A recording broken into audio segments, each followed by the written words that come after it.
Nothing has been shown to date in terms of the way that AEW and Tony Khan are booking these folks to allow them to get over. As you pointed out many times, when you're on TV 1 week and then off for years. Okay, stop that right there. And can you go in on the guy by the door there at the do you see it? Where And the again, just to show, why do you keep adding people without firing people when it's like you don't have enough over people now? So our solution is to add more. And again, I think they should add him.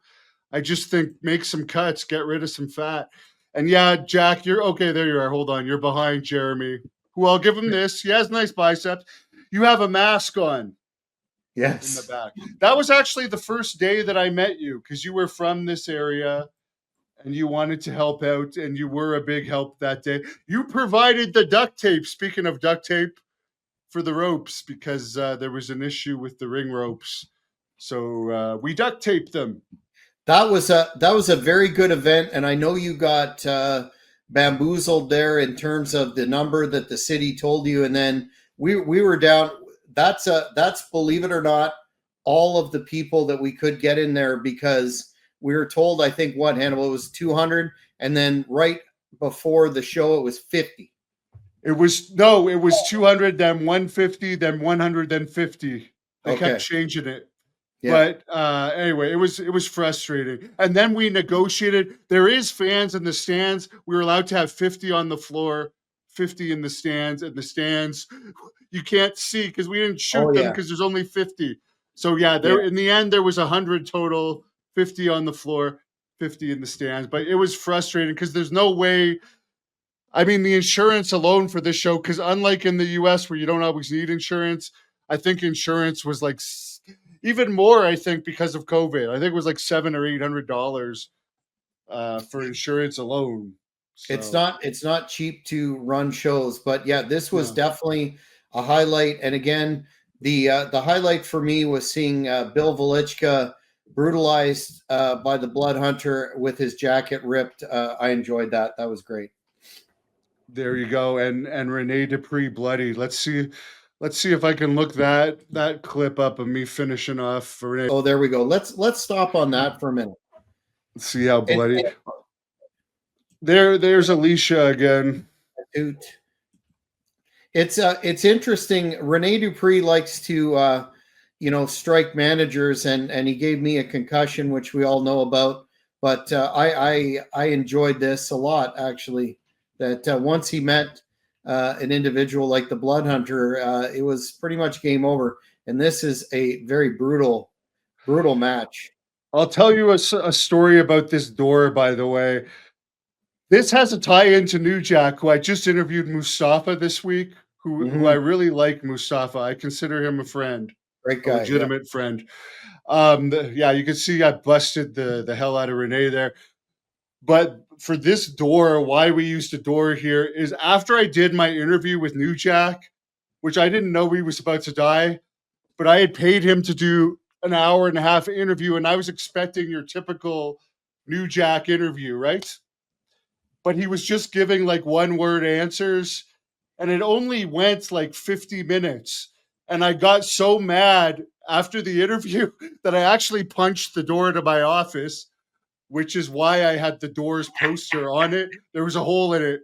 So in the end, I'm just like, well, why don't I replace the door to my office and we'll use this one in a match. But the tie-in was I had to get rid of that door because of New Jack. He pissed me off. But in the end, it may have had to do with health issues, why he was giving short answers. I thought it was I thought he was just being rude to me at the time. And as I said, I punched my door as I was walking out the office because I was so pissed off because I had paid him for the interview. And I didn't think, in the end, it ended up being his second last interview I think he ever did. You put two wrestlers through that table in a similar sort of spot in the corner. You remember that, I take it, because splinters went everywhere. Do you remember that? Yeah, why? Well, we may as well pull it up. Why not? Why We not? got we got time. I'll get it. I don't even remember this match. I remember one thing actually. Let's go to the drop kick. The guy that I drop kicked was very mad because he didn't put his hands up, and I drop kicked him in the face. I told him before, it's like I'm 290 pounds to get my feet up is high enough to drop kick you. I'm gonna Oh have to yeah. aim full force. And then after he's like, "You kicked me full force to the face." I'm like, "I told you I was gonna have to." Because when you weigh as much as I do, you really have to. There's no way to fake a drop kick. You can put your hands up, but yeah, I don't even remember where we found these guys. But You mauled them. I think what were you going to mention, anyways? Because that's all I remember from this match. And Rene Dupree interfered at the end of it. yeah, and then I had to run in and separate. Oh, here's the drop. Here's what he was complaining about, or I think it's coming up in a second.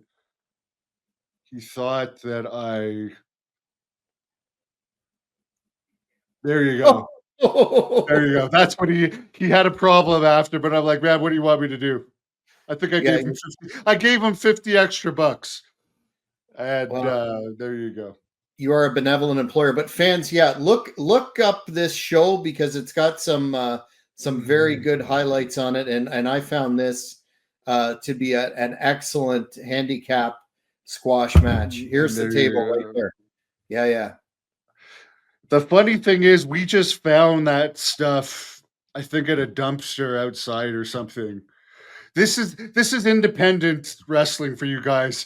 We walk around the arena before, and we look what's in the dumpster. Watch. You know what? Actually, though, Hannibal, I remember I brought this in my truck all the way from Napanee. This board. Oh, was that yours? Oh, there Yeah, you go. It blew up. yeah. The video Where did doesn't you do it find it? justice. Pardon me? Where did you find it? I thought you had found it in a dumpster. No, no, no. I got it Okay. from. I've got a connection at a hardware store, and they basically had it as a sale deal. So I'm like, yeah, I'll take it. It was interesting getting it up to 401 though. It I was a think big this was board. actually Alicia's last announcing job in wrestling before she went to AEW.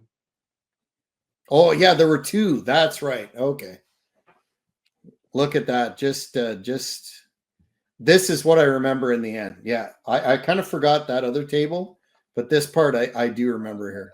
As I said, I just basically remember the drop kick. Watch this, and then you pick up the other buddy. Yeah, yeah, yeah. This is impressive.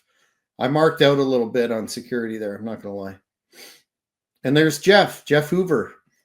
The gentleman Jeff Hoover, I'll call him, Gentleman. since you've actually you're gentleman now, right? You're not jumping. No, he's jumping Jeff Hoover, and he's diminutive, so that fits. Look at that. Boom. Oh, But I will be back in the ring against Super Crazy May 3rd with you manage me this time at the ECW arena, and you're going to be interviewing a bunch of people that are going to be on that event. for the WrestleCon, the it starts at There noon, we go. and the WrestleCon goes for 4 hours. Going to get some great interviews.